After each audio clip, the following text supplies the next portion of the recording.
Abra o seu coração e vamos orar pela vida do nosso irmão.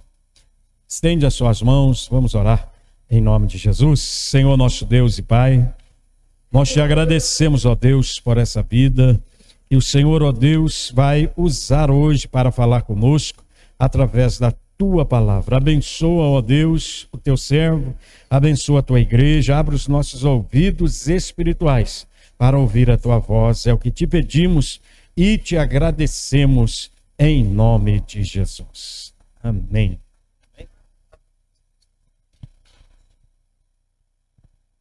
Paz do Senhor, irmãos, amém? Glória a Deus. Eu convido a amada igreja a abrir sua Bíblia comigo no Evangelho de Mateus, o capítulo de número 5. Mateus, capítulo de número 5. E o versículo de número 1.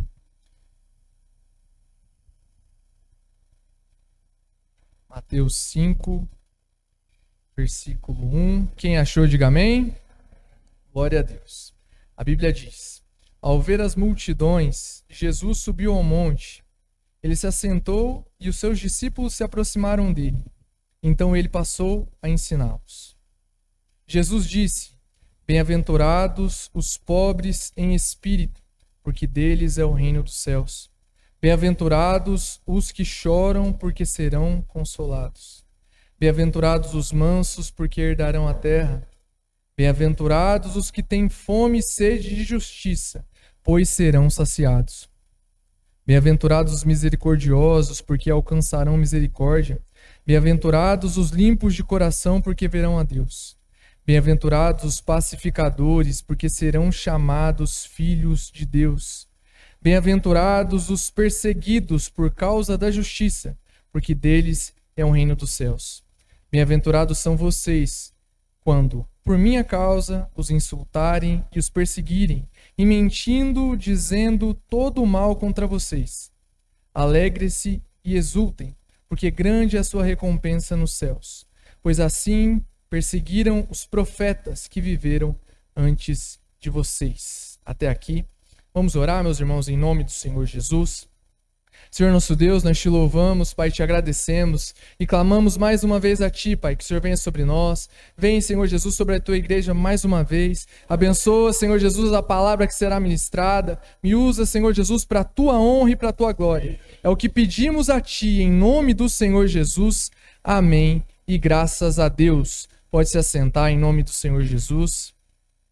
Meus irmãos, é um motivo de muita alegria estar mais uma vez aqui pregando o Evangelho. E é muito gratificante, meus irmãos. É algo que traz felicidade. Até agora há pouco, eu com a minha esposa estávamos ali na porta e ela me lembrou de algo. Que a primeira vez que eu vim no culto aqui com ela, estava todo atrapalhado. Eu lembro que eu me sentei naquele cantinho ali, escondido, eu e ela, cabelo amarelo, pintado, que era pós o Réveillon, com brinco, camisa de time, todo atrapalhado. E hoje, graças a Deus, Deus me transformou. Hoje é visível, aquele rapaz que estava andando com brinco, com cabelo pintado, vivendo de tudo que é maneira, hoje está aqui de terno e gravata e pregando o Evangelho. Só que isso, meus irmãos, é algo externo. O fato de ter um terno, ter uma gravata, ele é algo sim que Deus transforma. Deus muda o nosso jeito de agir, Deus muda o nosso jeito de pensar, de se vestir, até mesmo de falar.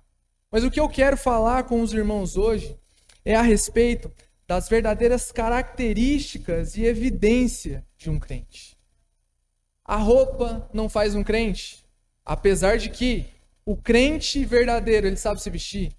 A forma de falar não faz um crente. Tem pessoas que falam maravilhosamente bem, pregam o Evangelho muito bem, mas não é evidência que realmente foi transformado por Deus. Aqui, no Sermão do Monte, nas bem-aventuranças, Jesus fala a respeito do caráter do verdadeiro cristão. Ou aquilo que Paulo fala em sua carta em Gálatas, o fruto do Espírito. É real, meus irmãos, e é notório. O crente tem que dar bom testemunho, o crente tem sim que ter essa transformação visível. Mas isso é consequência de um coração transformado.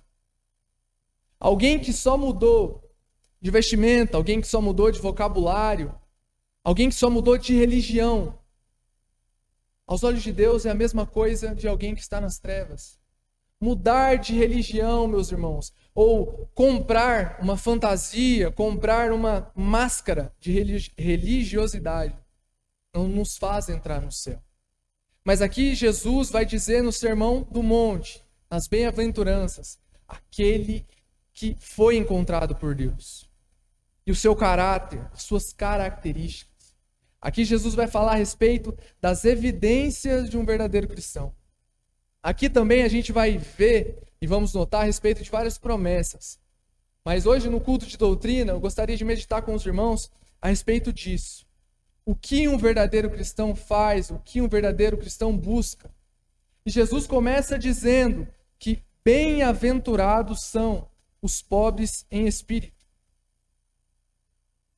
Essa palavra, meus irmãos, bem-aventurado, ela no grego, e vocês gostariam de pedir perdão pelo meu grego, porque eu ainda estou aprendendo bem o português, significa macários. Essa palavra bem-aventurado. E traduzida, alguns sinônimos dela, abençoado, privilegiado por Deus ou feliz.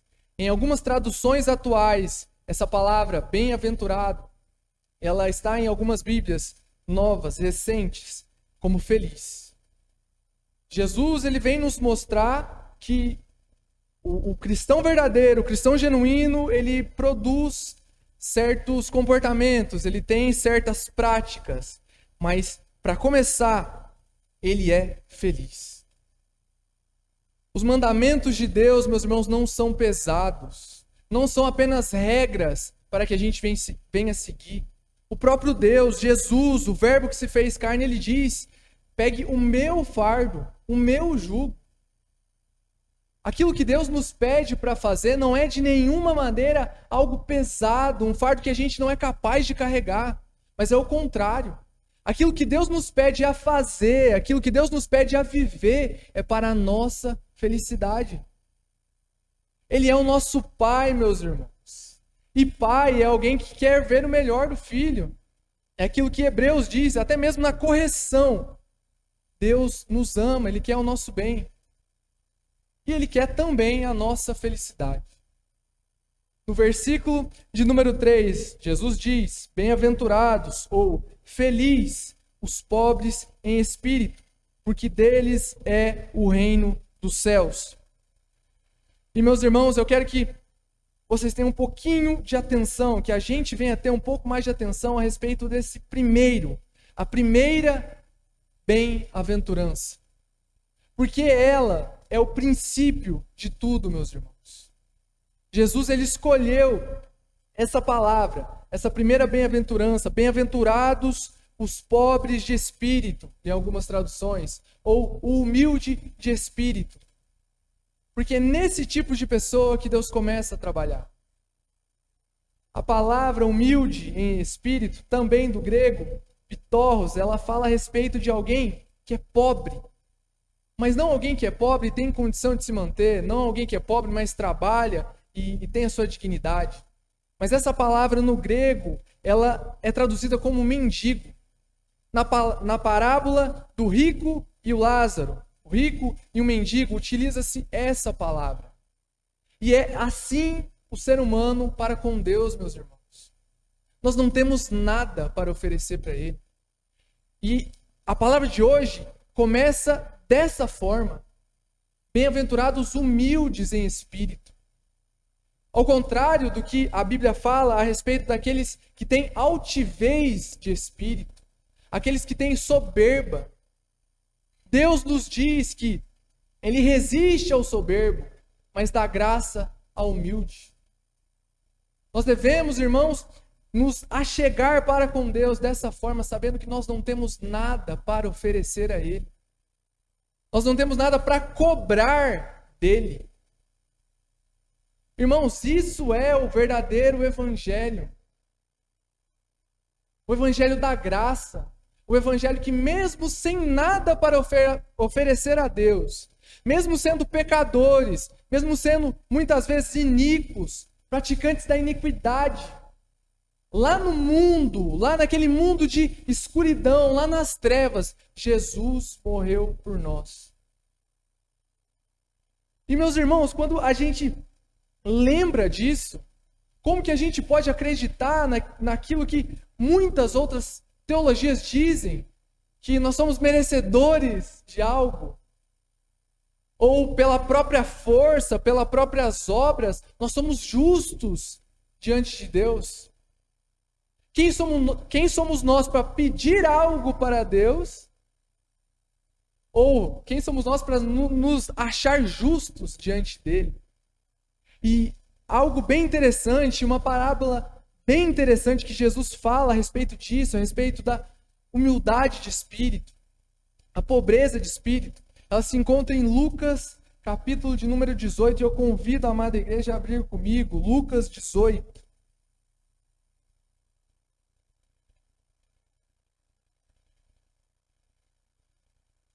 Lucas, capítulo de número 18, versículo de número 10. E as bem-aventuranças, meus irmãos, começa nesse princípio de alguém que reconhece que sem Deus não é nada, que é totalmente dependente dele.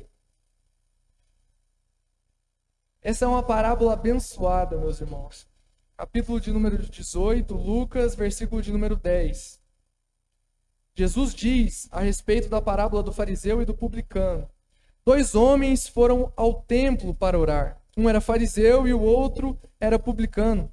O fariseu ficou em pé e orava de si para si mesmo desta forma: Ó Deus, graças te dou, porque não sou como os demais homens, roubadores, injustos e adúlteros, nem ainda como este publicano. Jejuo 2 vezes por semana e dou o dízimo de tudo o que ganho.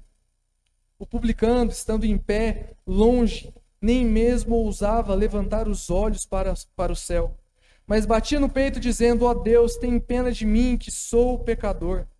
Digo a vocês que este desceu justificado para a sua casa, e não aquele, porque todo o que se exalta será humilhado, mas o que se humilha será exaltado.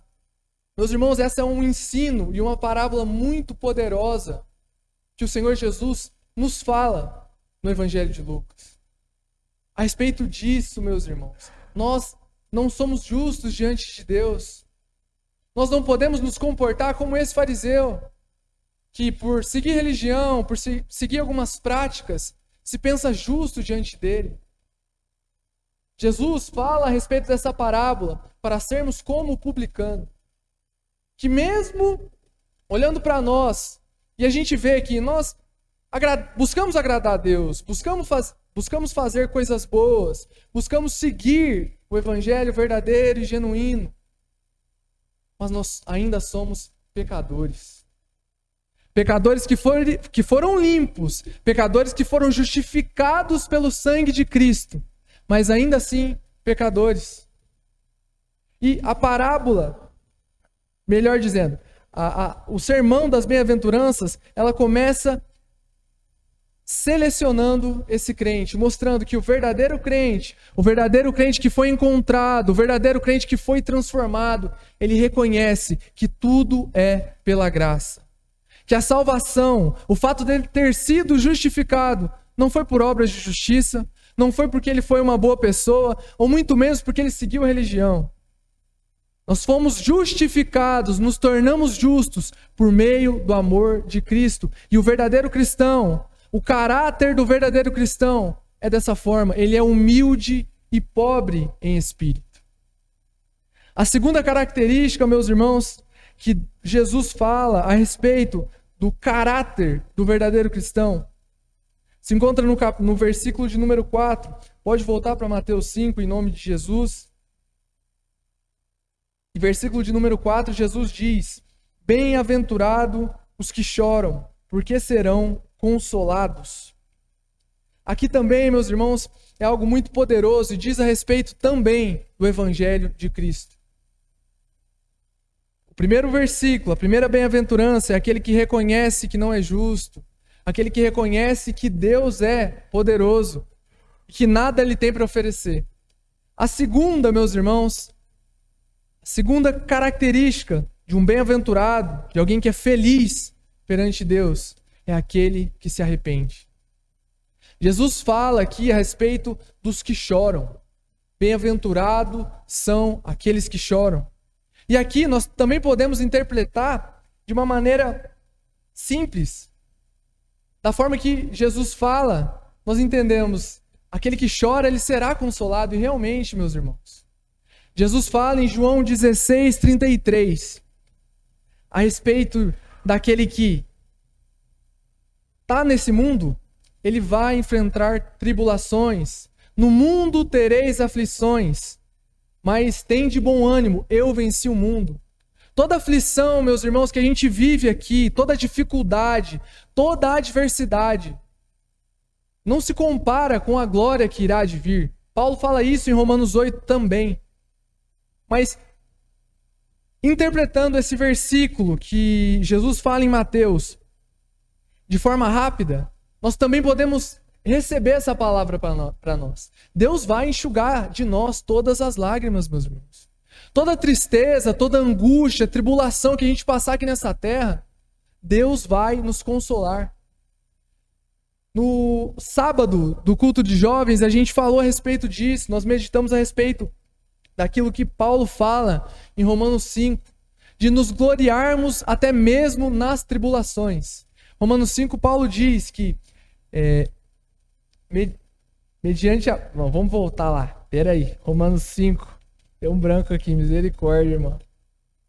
Romanos 5.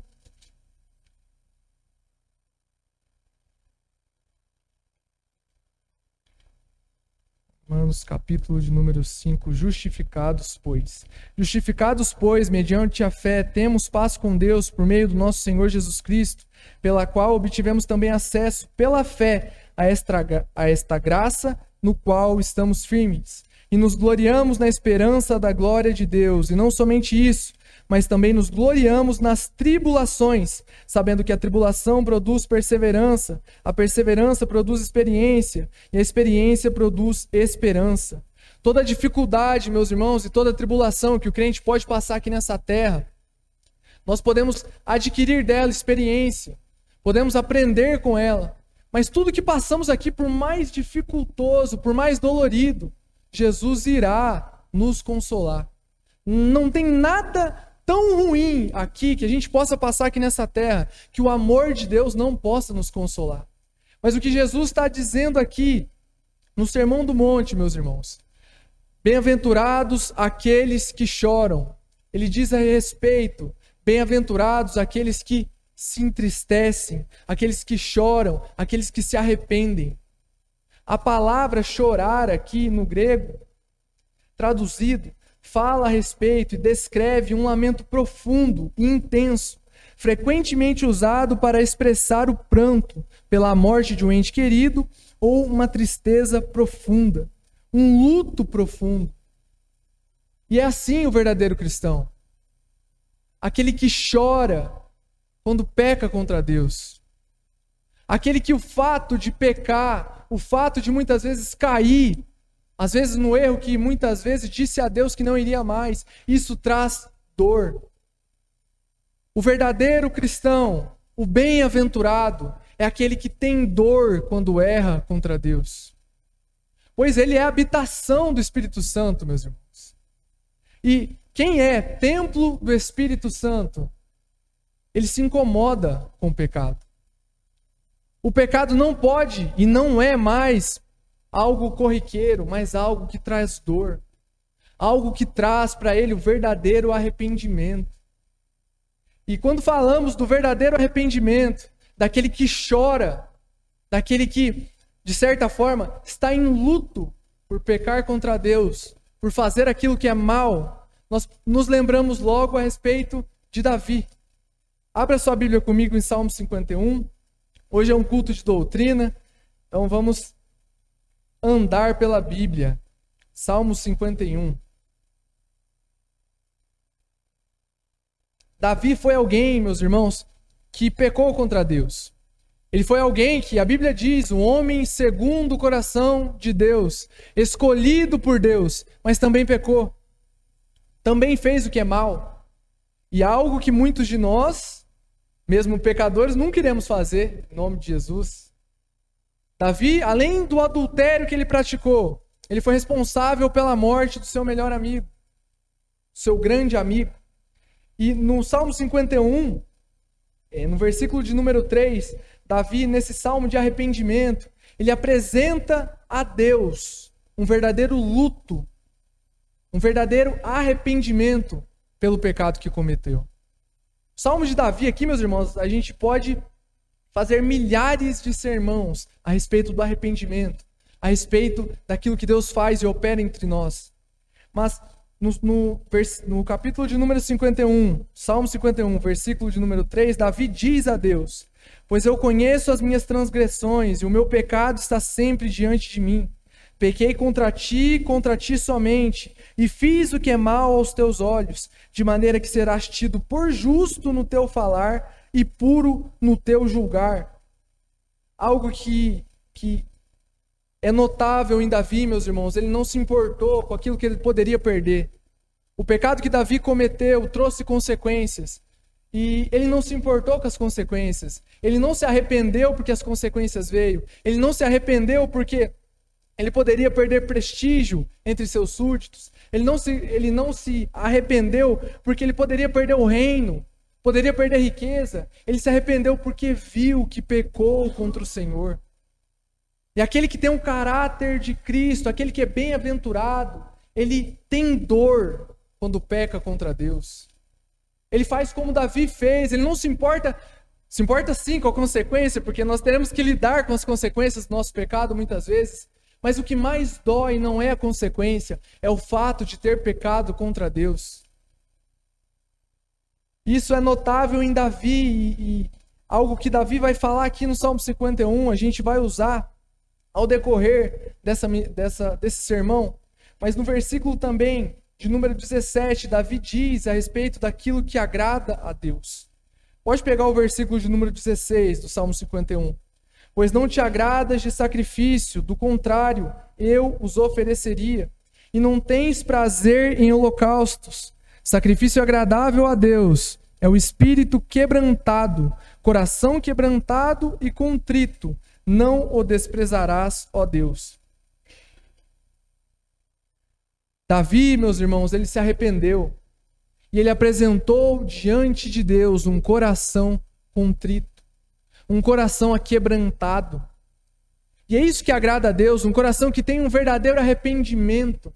A Bíblia diz, aquele que confessa, aquele que arrepende e deixa, esse alcançará a misericórdia. E esse é mais um dos caráteres daquele que verdadeiramente foi encontrado por Cristo.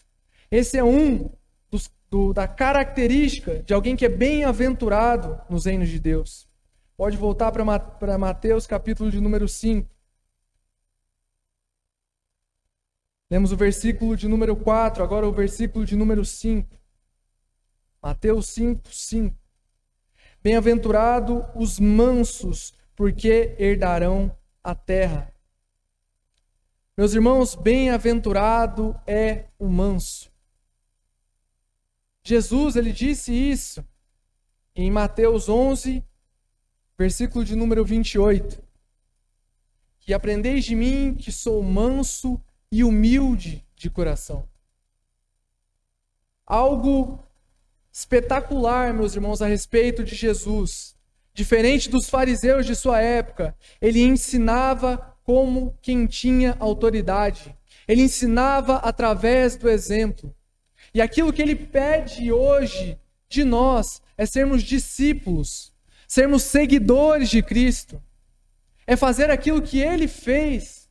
Ele pede a nós para que venhamos a ser imitadores. Que venhamos ter a ele como mestre e sermos seus alunos. E o mesmo Deus que disse a nós, bem-aventurados são os mansos, ele diz, eu sou manso. Aprendam de mim. E aqui, meus irmãos, eu abro um pequeno parênteses. Irmãos, Jesus é o melhor exemplo. É Jesus aquele que a gente deve colocar os nossos olhos. Jesus é aquele que devemos imitar. É Ele quem é a nossa referência. Meus irmãos, nós temos que tomar cuidado.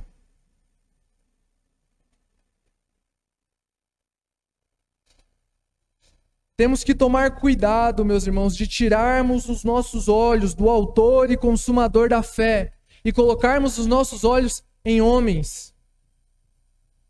É muito fácil, meus irmãos, nós colocarmos a nossa confiança até mesmo na crença do Evangelho, em homens, em pastores, em líderes, em pessoas que são carne, como eu e você.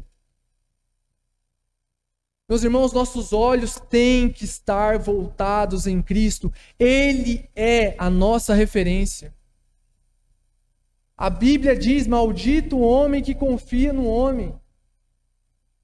Meus irmãos, nós temos que ser sim submissos às autoridades. Temos que ser sim submissos às autoridades principais que Deus nos constituiu. As nossas lideranças, mas eles não são Deus, eles são capazes de errar, meus irmãos. E quantas igrejas têm caído por conta de erro de líderes? Quantas casas têm caído por conta de erros de líderes das casas, os maridos? Meus irmãos, os nossos olhos têm que estar voltados em Cristo. Ele é o autor e consumador da nossa fé. Ele é aquele que devemos seguir. Ele é aquele que devemos ter como referência. E se aquele que a gente tem como uma pessoa abençoada, alguém que serve a Deus de verdade, ele é imitador de Cristo, então seja imitador dele, mas tenha os olhos voltados a Cristo. Paulo, ele disse: seja meu imitador como eu sou de Cristo, porque ele podia dizer. Então, se aquela pessoa que você tem afeto, e muitas vezes olha com deslumbre, o irmão abençoado, aquele rapaz abençoado, aquele pregador abençoado, se ele for um verdadeiro imitador de Cristo, você conseguirá ver, meus irmãos, que é pelo fruto. Olhe para Cristo, e se ele é imitador de Cristo, olhe para ele. Utilize dos exemplos deles, mas primeiramente os olhos têm que estar voltados em Cristo. Fechamos esse parênteses. Bem-aventurados mansos, meus irmãos. A palavra que Jesus escolhe para falar, a tradução dessa palavra manso, aquele que é manso é aquele que tem a mansidão. Refere-se a um temperamento calmo, submisso, dócil. Aquele que mantém o controle de si mesmo diante de provocações. É uma força controlada. O manso não é passivo ou covarde, mas alguém que possui força, possui poder, autoridade, porém escolhe a paz em vez da violência, agindo com sabedoria e perdão. Como eu disse aos irmãos, aquilo que Jesus diz aqui, e algumas dessas características, também a gente pode encontrar em Gálatas 5, aquilo que Paulo diz a respeito do fruto do Espírito. E mansidão é um fruto do Espírito. Bem-aventurado, meus irmãos, é aquele que é manso. Não é aquele que não leva desaforo para casa. É aquele que busca a paz, é aquele que busca a reconciliação, não aquele que devolve. E é difícil, meus irmãos. Como a palavra aqui se descreve, muitas vezes a gente tem uma posição de poder, de autoridade para pagar. Autoridade para se posicionar, de puxar briga, de devolver o mal que nos foi feito. Mas não foi para isso que Deus nos chamou. Deus não nos chamou para vingarmos. Deus não falou para nós que devemos agir dessa forma. Jesus veio e disse: ore pelos seus inimigos, orai por aqueles que vos perseguem. E mansidão entra nisso, meus irmãos. Porque é muito fácil ser manso dentro da igreja, onde todo mundo aqui é crente, graças a Deus. Mas difícil é ser manso quando alguém bate no seu carro, quando alguém pisa no seu carro. Difícil é achar um manso no trânsito. Alguém que toma uma cortada no trânsito, é difícil achar um manso ali. Mas Deus nos chama a ter essa mansidão. E esse é o caráter do crente verdadeiro. Aquele que não paga o mal com o mal, mas aquele que paga o mal com o bem. É o que Paulo diz em Romanos 12. E isso, meus irmãos, também faz a gente entrar no próximo versículo, que é o versículo de número 6. Bem-aventurado os que têm fome e sede de justiça, porque serão saciados. A primeira vez que a gente lê esse versículo, a gente entende de forma literal a respeito disso, de que aquele que tem fome e sede de justiça será saciado. O manso, meus irmãos, ele será saciado. Aquele que pela mansidão, ele escolheu deixar para lá. Pela mansidão, muitas vezes ele foi injustiçado, ele foi caluniado. Ele pode ter essa certeza, ele pode descansar em Deus. Ele será saciado por essa justiça. Nós servimos a um Deus justo, meus irmãos. E um Deus que a Bíblia diz que os seus olhos estão sobre toda a terra. Ele não é indiferente à sua dificuldade. Ele não é indiferente a esse problema que às vezes você pode estar passando. Porque, como eu disse agora há pouco, no mundo nós teremos aflições. E uma das aflições é ser caluniado. Ouvir mentiras ao seu respeito. Jesus vai falar também aqui, um pouco mais à frente. Mas quanto de nós sofremos injustiças? Mas Deus nos chama a entregar a justiça a Deus. Irmãos, a Deus pertence a vingança. Porque a nossa justiça não é justa. Nós somos pecadores, até mesmo a nossa justiça é corrompida pelo pecado. É corrompido pela ira, pelo desejo de vingança. O crente, meus irmãos, bem-aventurado é aquele que entrega a justiça nas mãos de Deus. Meus irmãos, você não precisa se vingar. Você não precisa dar o troco. Você não precisa sair por último, falar a última frase na hora da briga. Bem-aventurado é o manso. Entregue a justiça a Deus. Por mais que muitas vezes você saia prejudicado, deixe a justiça nas mãos de Deus. Jesus, ele é o exemplo. Ele foi manso. No caminho ao Calvário, ele foi xingado, foi humilhado, maltratado, recebeu na sua carne chibatadas, foi cuspido, colocaram na cabeça dele uma coroa de espinhos. O próprio Deus, meus irmãos, o Verbo que se fez carne, ele habitou entre nós e foi morto pela mão da humanidade. E a Bíblia diz que ele foi manso. Como ovelha muda, ele não retrucou a ninguém. A ninguém, a todos que humilharam ele, cuspiram nele, maldisseram a ele. Ele foi manso. E mais uma vez, Jesus é a nossa referência. E ele nos diz o que fazer e nos dá exemplo. E outra interpretação, meus irmãos, a respeito da justiça, fome e sede de justiça. É aquele que tem fome e sede de ser justo. Aquele que busca se santificar.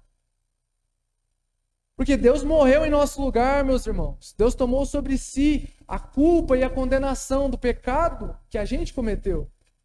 Mas Ele também nos lavou, nos purificou e nos fez justo. E aquele que é justo, ele não anda em iniquidade.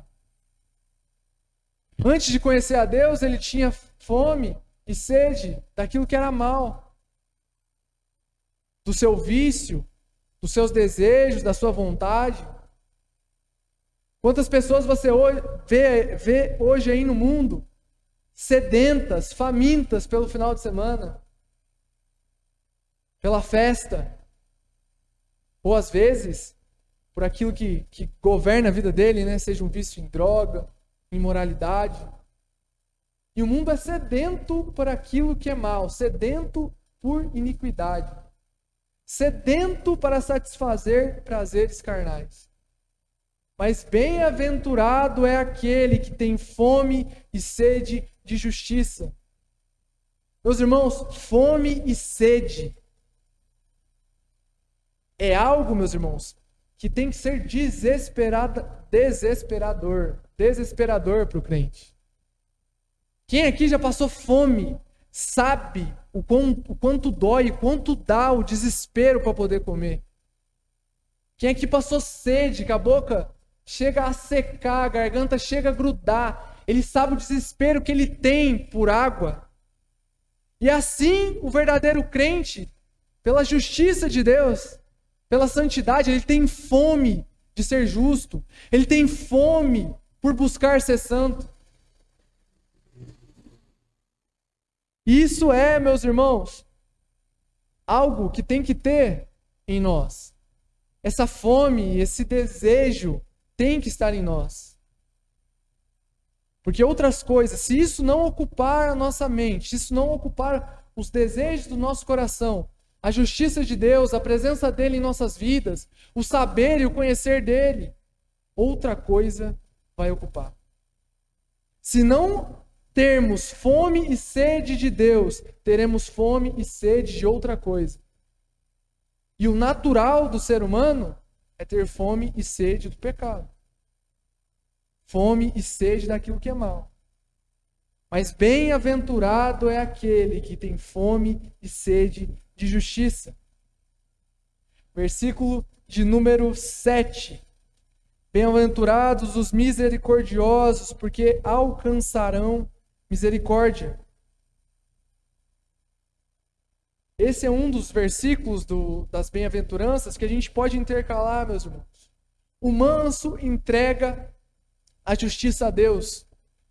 Ele sabe que Deus cuidará de tudo e dele vem o julgar. Deus vai cuidar de tudo, meus irmãos. E aquele que confia na justiça de Deus, aquele que tem fome da justiça de Deus, ele também é misericordioso. Porque a misericórdia de Deus nos alcançou, meus irmãos. Deus, ele consegue ser justo e misericordioso. Se ele só fosse justo, eu e você estaríamos condenados ao inferno. Porque pelas obras da nossa mão, pela vida que vivemos, pelo pecado que cometemos, e a Bíblia diz que aquele que cometeu um só pecado, aquele que confia na lei, cometeu um só pecado, ele é culpado de toda a lei. Deus, se ele fosse totalmente justo, ou somente justo, melhor dizendo, nós estaríamos condenados. Mas ele é justo e misericordioso. Ele foi misericordioso porque se entregou naquela cruz por nós. Mas a justiça não deixou de ser feita. Um sangue foi derramado. Alguém teve que morrer. E ele nos chama, meus irmãos, a sermos também misericordiosos. A perdoar da mesma forma que fomos perdoados. E isso, eu creio que de todas aqui as características dos bem-aventurados, creio que para muitos seja a mais difícil. Porque perdoar é muito difícil, meus irmãos. Ser manso é difícil. Romper com o orgulho e ser humilde é difícil. Mas perdão, eu creio que seja aquilo que o ser humano tem mais dificuldade. Perdoar, meus irmãos, é algo que muitas vezes nos dá até dor. Tem pessoas que não conseguem perdoar. E tem pessoas que levam para o túmulo, levam para a sepultura o ódio por alguém. E mesmo no último minuto da morte, muitas pessoas dizem, eu morro, mas eu não perdoo. Esse gostinho eu não vou dar para essa pessoa. Existe, meus irmãos. Porque o ser humano, corrompido pelo pecado, ele não quer o perdão. Ele quer a vingança. O ser humano, quando ele é atacado, o ser humano, quando ele é agredido, seja verbalmente, seja moralmente ou fisicamente, ele quer devolver, ele não quer perdoar. E, meus irmãos, tem entrado até no meio evangélico isso. Tem muitas pessoas e muitos crentes pregando. Não, você tem que perdoar. Na primeira, na segunda, mas na terceira, se a pessoa continuar fazendo, a pessoa não merece seu perdão. Você está te fazendo de bobo. Mas o que Cristo nos diz? 70 vezes 7, meus irmãos. Perdoar 70 vezes 7. Não é na terceira, não. E ai de nós, se Deus perdoasse a gente até no terceiro erro. Até na terceira vez que a gente erra contra Deus e fala, não, agora não erro mais. Pede perdão para Deus no domingo, na segunda-feira peca de novo. Se ele perdoasse até a terceira vez, o que seria de nós? Irmãos, louvado seja Deus que a gente serve um Deus que é rico em misericórdia. E a Bíblia diz que a misericórdia dele se renova a cada manhã. Mas da mesma forma que ele é misericordioso para conosco, ele nos chama a ser misericordioso. E eu sei que às vezes dói, meus irmãos. Eu sei que o natural, a carne não quer perdoar. Mas nós não vivemos mais segundo a carne, meus irmãos. É aquilo que Paulo diz, nós esmurramos a nossa carne. Esmurrar dá dor muitas vezes. Dá incômodo muitas vezes. Mas é aquilo que o verdadeiro cristão faz. É preferível, meus irmãos, sofrer um pouco aqui, esmurrando a carne, renunciando à carne, do que não ouvir de Deus bem-aventurado, servo justo e fiel. Meus irmãos, um pecado, meus irmãos, não pode nos segurar, não pode impedir que a gente venha receber tudo aquilo que Deus tem prometido. Imagina, meus irmãos, naquele grande dia, por conta de um pecado, por conta da falta de perdão, por conta de não ter conseguido perdoar, a gente ser impedido de entrar no céu. Nós sabemos que Deus, ele morreu por nós e salvação é pela graça. Pela fé, Deus nos salva, Deus nos torna justos. Mas, irmãos, Deus nos chama a perdoar. Sermos como Ele, imitadores dEle. No versículo de número 9, Deus também fala, bem-aventurados pacificadores, porque serão chamados filhos de Deus. Como eu acabei de ler agora, meus irmãos. E eu embananei um pouquinho por conta do nervosismo, mas justificados, pois, temos paz com Deus. Nenhuma condenação há, meus irmãos, nós temos paz com Deus. Éramos inimigos, fazíamos aquilo que era mal perante Deus. Machucávamos o caráter de Deus através dos nossos atos. Mas hoje a Bíblia diz que temos paz com Ele, que Ele nos ama, que Ele nos perdoou. E o Deus de paz, Ele nos chama a ser pacificadores. Pacificadores, meus irmãos. É difícil também, porque o que a gente vê muito no meio evangélico e no meio de muitas igrejas, em vez de paz, contendas. Em vez de paz, união, encontramos contendas, divisão. Isso desde a igreja primitiva, desde a época de Paulo, quando ele escreve aos Coríntios. Mas Deus nos chama a termos paz, principalmente dentro da igreja. Meus irmãos, uma igreja que não está unida, uma igreja que não está fortalecida na união, que não sofre com os que sofrem, que não choram com os que choram, que não se alegram com os que se alegram, ela não perdura. Uma igreja dividida, meus irmãos, ou aquilo que Jesus fala, um reino dividido, ele não pode subsistir.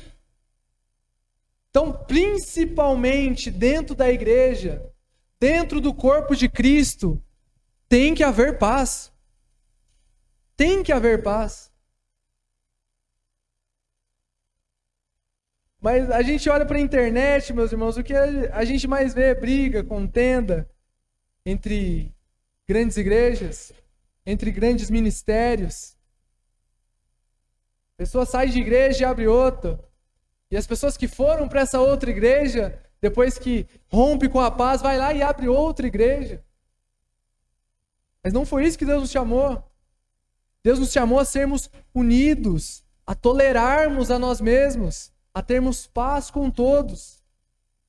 E não só aqui na igreja também. Devemos ter paz também em todos os nossos ambientes. No trabalho, meus irmãos, você tem que ser aquele que traz paz. Você não é aquele que faz cochicho, você não é aquele que leva e traz, aquele que prejudica as pessoas. Ou aquilo que a Bíblia diz em Salmos 1, você não se assenta na roda dos escarnecedores. Você não participa daquilo que é profano. Ao contrário, você traz paz.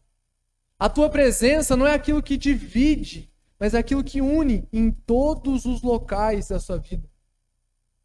Irmãos, principalmente na sua casa tem de haver paz.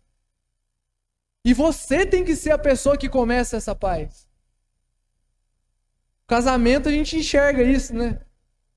E não tenho um ano de casado ainda e Deus já está me ensinando muito a respeito disso.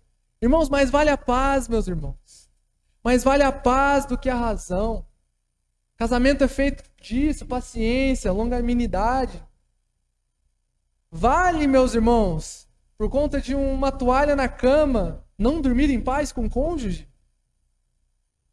Vale por conta de um atraso da varoa que está arrumando cabelo para ir para o culto? Vocês dormir brigado? O que vale a sua paz, meus irmãos? A gente tem brigado por coisa tão pequena. Tão pequena. Temos tirado a paz dos nossos lares por coisa tão pequena. Porque o nosso filho ficou o dia inteiro no celular e não lavou a louça. Vale tirar a paz da sua casa por conta disso? Somos chamados a sermos pacificadores, meus irmãos. Não importa se a sua casa está um caos, você é o responsável de falar, não, calma aí que eu vou fazer ter paz nesse negócio aqui. Tá difícil, mas eu vou ser aquele que traz a paz. Você é chamado, meus irmãos. Nós não somos chamados a ser luz nas trevas. Se a sua casa está com um problemão lá, cheio de briga, cheio de contenda, cheio de divisão, você é aquele que traz paz.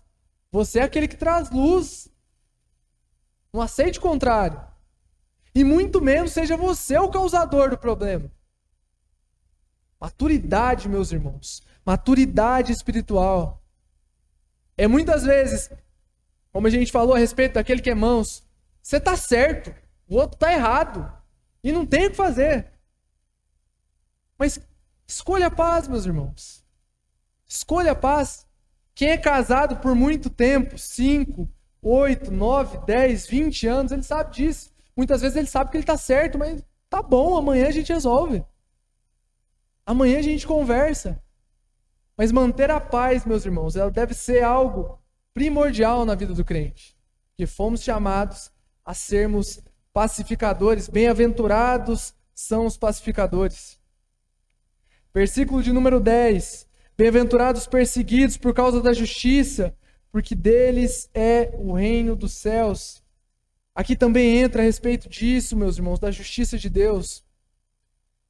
Em 2 Timóteo 3,12, Paulo vai dizer que aqueles que querem viver piedosamente em Cristo serão perseguidos. Meu irmão, minha irmã, se você segue o verdadeiro evangelho, se você segue e imita Cristo, você será perseguido. Porque o mundo te odeia. E na Bíblia, meus irmãos, e na vida em geral, na vida cristã em geral, há apenas 2 lados: santo, profano, luz, trevas, paz, guerra, amigo e inimigo de Deus. Quando você era inimigo de Deus, meus irmãos, o mundo te amava. Quando você era inimigo de Deus, longe da presença de Cristo, você muitas vezes era a pessoa mais querida na rodinha de amigos. Você era a pessoa que, sem você, eles não saíam. E sem você, a fofoca não começava. Você era amado pelo mundo. Só que agora você trocou de lado, meu irmão. Antes, amigo do mundo, inimigo de Deus. Hoje, amigo de Deus, inimigo do mundo. Agora, de lá para cá, meus irmãos, dificilmente vai vir coisa boa. Se você se posicionar, se você viver uma vida como Paulo disse, que devemos viver piedosamente em Cristo, você será perseguido. Você será confrontado no seu trabalho. Você será confrontado, às vezes, até na sua casa, se a sua família inteira não é convertida. Você será confrontado por pessoas que até pouco tempo te amavam, mas hoje parece que não te amam tanto mais. E bem-aventurados são esses, meus irmãos, que são perseguidos pela justiça. Meus irmãos, não seja perseguido pelo mundo por ser santarrão, por ser o dono da verdade, por dizer eu sou crente, eu sou limpo, eu sou santo e você é pecador. Porque isso não é ser perseguido pela justiça. Isso é ser perseguido pela arrogância. E muitos crentes vivem dessa forma. Ele converte, muda uma coisinha aqui, muda uma coisinha ali, coloca o terno, coloca a gravata, as irmãs, o saião até na canela, o coque, e acha que é melhor que as pessoas. Eu sou menos pecador que aquele rapaz, aquela mulher. Então fala e trata os outros com ar de superioridade. Aí quando é odiado, diz, nossa, eu estou sendo perseguido pela justiça. Não, meu irmão. Está sendo perseguido pela sua arrogância. Você está sendo perseguido porque o orgulho está tomando conta do seu coração. Há uma frase, meus irmãos, que eu ouvi de um pregador batista que diz bem a respeito do evangelho em si. O evangelho é um mendigo que encontra comida e aponta para outro mendigo aonde está a comida. Meus irmãos, da mesma forma que você é pecador, vamos começar pelo de fora, da mesma forma que aquele que está no mundo é pecador, você também é pecador. Você é tão sujo quanto ele, tão pecador quanto ele. Não pense que por você ter virado crente, por você fazer algo diferente, que você é melhor do que ele. Ao contrário, meus irmãos, você não tem nada que diferencia dele. A única coisa que nos diferencia daquele que está no mundo não é algo que temos, é Deus. A única coisa que nos diferencia daquele que está no mundo, perdido ainda, nos pecados e delitos, foi porque nós fomos alcançados pela graça. Nós não nos tornamos justos, nós não nos viramos pela força do braço, não, meus irmãos. A única diferença entre nós e aqueles que estão no mundo é porque fomos alcançados por Deus e Ele nos tornou justos. Quando você olhar para aquela pessoa que está lá fora, meus irmãos, não é de cima para baixo, não é com olhar de superioridade. Você não é melhor que ele. Mas olhe, meus irmãos, com um olhar de amor. Com um olhar daquela pessoa que olha e vê. Eu estava assim. Eu estava assim, mas eu encontrei o remédio. Deixa eu te mostrar o remédio. É assim que se prega o evangelho, meus irmãos. É assim que se anuncia o evangelho. Muitas pessoas hoje são fechadas para o evangelho por conta de crentes, por conta de religiosos que olham para elas dessa maneira. E nós somos tentados a olhar dessa maneira. O nosso coração é orgulhoso, meus irmãos. A gente muda um pouquinho e já fala, agora eu tô bom. Agora eu posso falar para os outros o que é pecado e o que não é. Não, meus irmãos, até mesmo quando julgamos, porque podemos julgar segundo a reta justiça, nós julgamos em amor, segundo aquilo aquilo que a Bíblia nos diz.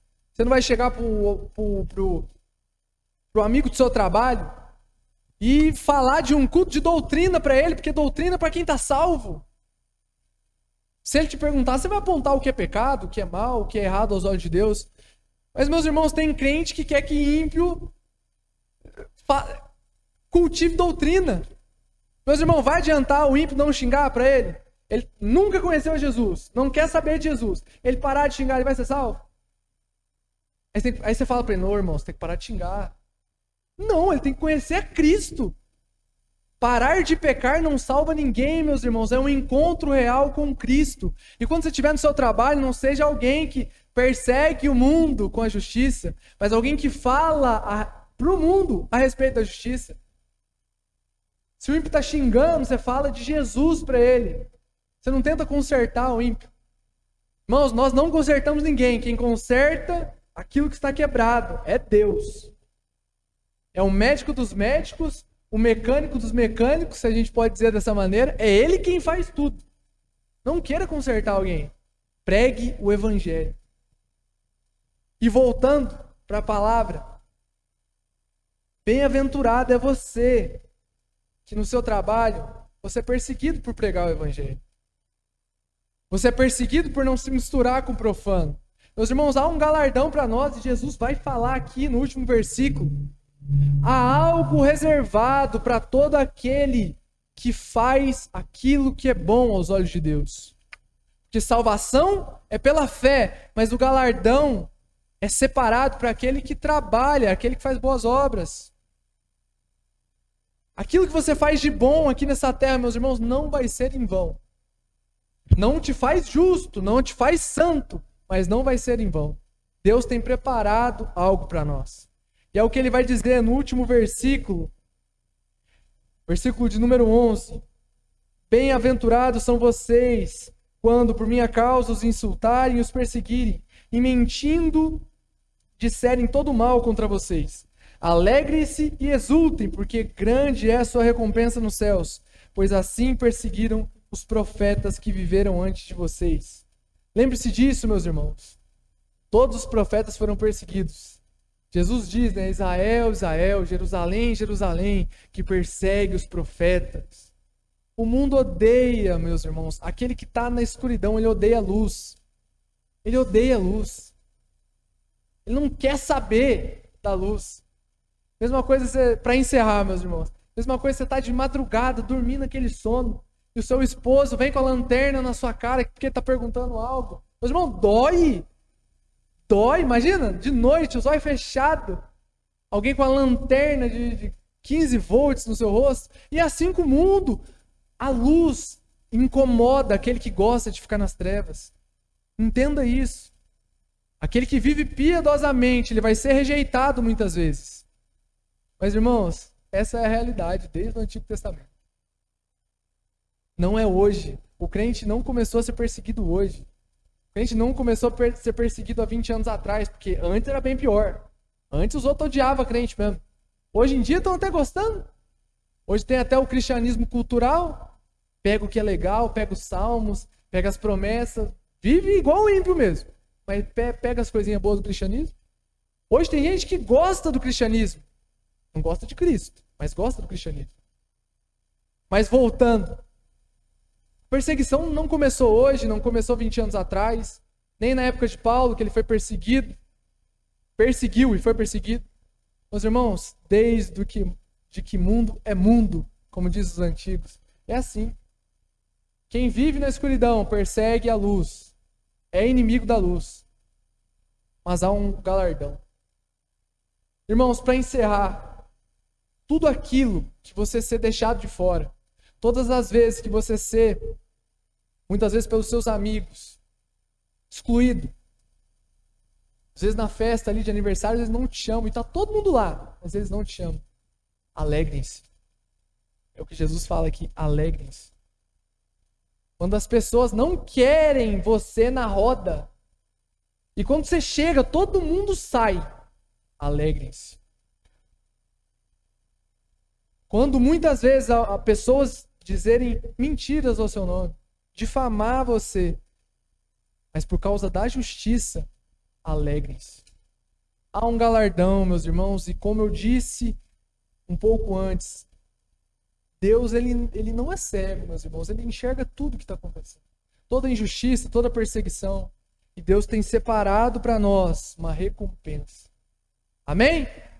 Glória a Deus. Vamos orar em nome do Senhor Jesus, uma breve oração, para Deus continuar falando em nossos corações através dessa palavra. Lembre-se disso, meus irmãos. Bem-aventurado é você. Queira ser bem-aventurado. Meus irmãos, não ande segundo o curso desse mundo.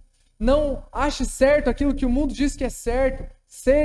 Escolha ser um bem-aventurado.